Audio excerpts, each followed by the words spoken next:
చేవెళ్ళ ప్రజలందరికీ కూడా BRS party తరఫున నమస్కారం తెలియజేస్తూ ఈరోజు చేవెళ్ళ అసెంబ్లీ నియోజకవర్గానికి చాలా దుర్దినం, దుఃఖమయం.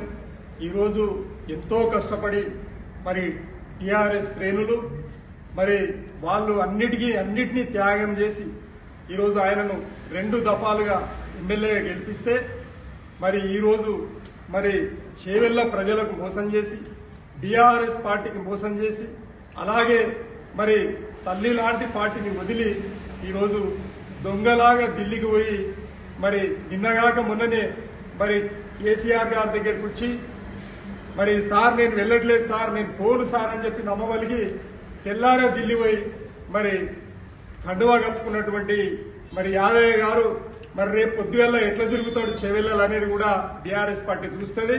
మరి ఎందుకనంటే ఈరోజు ఎంతో ప్రేమతోటి టీఆర్ఎస్ పార్టీకి సంబంధించిన నాయకులు మరి నిన్ను గెలిపిస్తే మరి టీఆర్ఎస్ పార్టీకి సంబంధించిన ఈ యువ నాయకత్వాన్ని మీరు చూడండి. మరి వీళ్ళ కష్టార్జితంగా మరి ఆయన ఎమ్మెల్యే అయ్యిండు. మరి దాన్ని కూడా కనీసం గ్రాటిట్యూడ్ లేకుండా, నియ్యత లేకుండా మరి ఈరోజు ఆయన పార్టీ మారడం అనేది అది శోచనీయం. కాబట్టి గౌరవ కేసీఆర్ గారు ఈరోజు అసలు దీని ముఖ్య కారణం ఏంటి అని అంటే కేసీఆర్ గారి మీద, తెలంగాణ వాదం మీద ఈరోజు జిగ్జాగ్ ముఖ్యమంత్రి మొన్న మరి బీఆర్ఎస్ పార్టీ ఎమ్మెల్సీని 50 లక్షల రూపాయలు పెట్టి ఆనాడు దొంగలాగా వచ్చి 50 లక్షలు ఇచ్చి బీఆర్ఎస్ పార్టీ ఎమ్మెల్సీని ఉన్నటువంటి ఒక గజ దొంగ ఈరోజు మరి సీఎం కుర్చీ మీద కూర్చొని ఈరోజు నానా తిప్పళ్ళు తెలంగాణ ప్రజలు పెడుతున్న విషయాన్ని మీకు గుర్తు చేస్తా ఉన్నా.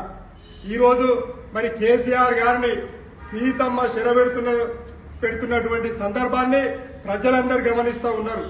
మరి గత 2.5 సంవత్సరాల క్రితం నుండి బీజేపీ కాంగ్రెస్ కుమ్మక్కై ఏ విధంగానైనా మరి బంగారు తెలంగాణను చెడగొట్టాలనే ఉద్దేశంతో ఈరోజు నీటి ప్రాజెక్టులు, ఈరోజు విద్యుత్ ప్రాజెక్టులు, మరి ఈరోజు పరిశ్రమ